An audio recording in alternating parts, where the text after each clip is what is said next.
আমরা এখন আমাদের এই প্রজেক্টের সর্বশেষে যে কাজটি করব, ফুটার অপশনকে যোগ করব এবং এরই মাধ্যমে শেষ করব আমাদের এই টেমপ্লেট তৈরির কাজ। আমরা যাচ্ছি ড্রিমওয়েভারে, style.css। নোটপ্যাডে আমরা একটি কোড সংগ্রহ করে রেখেছি। এখানে আমরা এই কোডটিকে কপি করে আমরা নিয়ে নিচ্ছি style.css এ, পেস্ট করলাম। কোডটিকে একটু পর্যালোচনা করলে যে বিষয়টি দেখব যে ফুটার ওয়াইড হচ্ছে 850।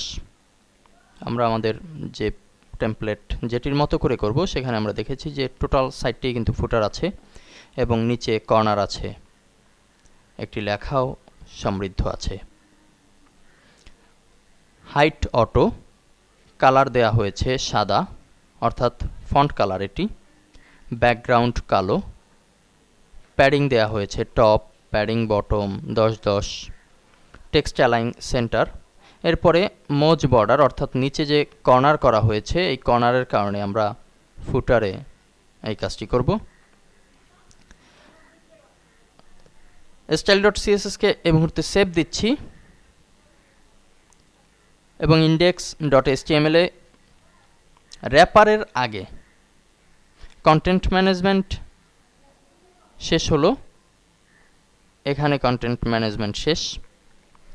এরপরে র্যাপারের আগে আমরা ফুটার দেব, কেননা র্যাপার বলতে আমরা যেটি বুঝিয়েছি আগেও, একেবারে উপরের সাদা অংশ থেকে শুরু করে নিচের কালো অংশ পর্যন্ত, অর্থাৎ ফুটারটি হচ্ছে র্যাপারের ভিতরে। কাজেই র্যাপার শেষ হচ্ছে এখানে, এর আগে আমরা দেব ফুটার। ডিভ দিচ্ছি, ডিভ আইডি, ফুটার নামে একটি আইডি এখানে আছে, ফুটার এখানে শেষ করেছি। শেষ করে আমরা এখানে সাধারণত যে বিষয়টি লেখা থাকে অল রাইট রিজার্ভড,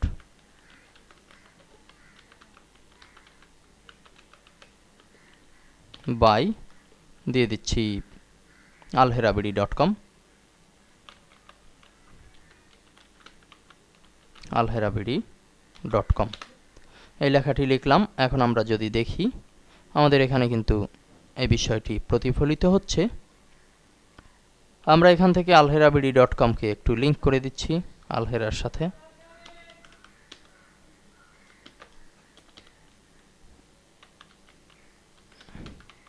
alherabidi.com লিংকটি হয়েছে।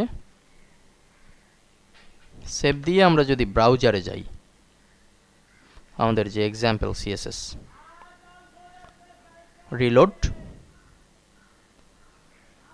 আমরা কিন্তু টোটাল প্রজেক্টের সর্বশেষ কাজটি সম্পন্ন করতে সক্ষম হলাম। আমাদের ফুটার অপশন যোগ হয়েছে, অলরাইট রিজার্ভড বাই alherabidi.com এই লেখাটিও এখানে প্রতীয়মান হয়েছে এবং এরই মাধ্যমে আমরা আমাদের যে স্যাম্পল প্রজেক্ট ছিল আলহেরা CSS2 এর মতো আরেকটি প্রজেক্ট আমরা করতে সক্ষম হয়েছি, হুবহু একই সিস্টেমে একই দৃষ্টিভঙ্গিতে।